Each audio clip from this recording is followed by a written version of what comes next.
latest move happening this afternoon when he signed an executive order aimed at boosting nuclear energy, trying to reduce red tape.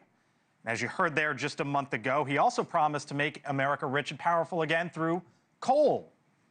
But 2 coal plants in the Midwest are shutting down now, with operators saying they are moving to cleaner energy sources. One in the state of Indiana, as Duke Energy shifts to natural gas. And in Michigan, the J.H. Campbell Coal Plant in Port Sheldon Township is scheduled to go dark 1 week from tomorrow.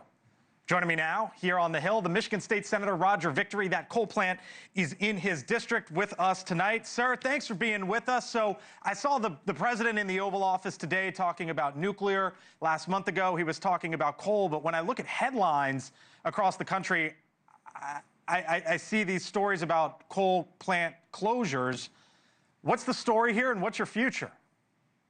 Well, Blake, it's great to be on with you tonight. Actually, while I was waiting to get on the air, I just received a text message, so we might have some breaking news. All right, the give it to us. Department of Energy has just issued an emergency order through MIOSHA in coordination with consumers to ensure that the Campbell plant remains available for operations. And I'm not saying open, but they need to keep that plant remain for future operations. And the key was to minimize its generation shortfall in the Midwest.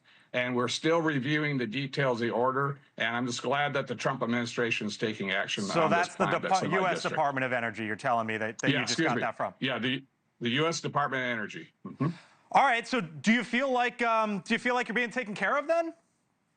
Well, this is the first step in the process, but I'm glad that the Trump administration is listening to our concerns, especially for us in the Midwest.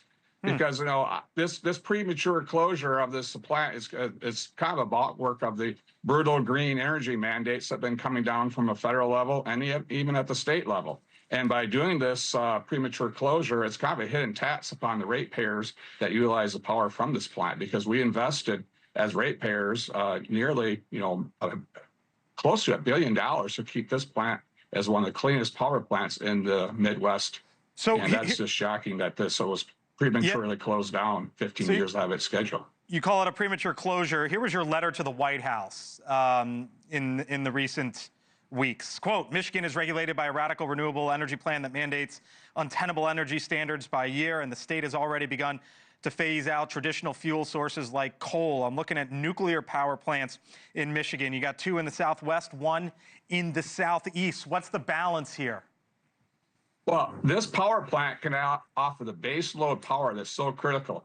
Because in my district, there's some talk of some new data centers, and you know how much those data centers use power. Also, under the Trump's initiative, he's going to create a new economic corridor throughout the Midwest with manufacturing, and operate that manufacturing with baseline reliable power is one of the key things when I talk to those who want to locate in the state of Michigan, especially with a data center. So this could offer the baseline energy supply while we operate potential at reopening that nuclear power plant to the south of us. And also we bring on new energy supplies, but we need to maintain that base load power as we attract that new economic opportunity for the Midwest and specifically in Michigan.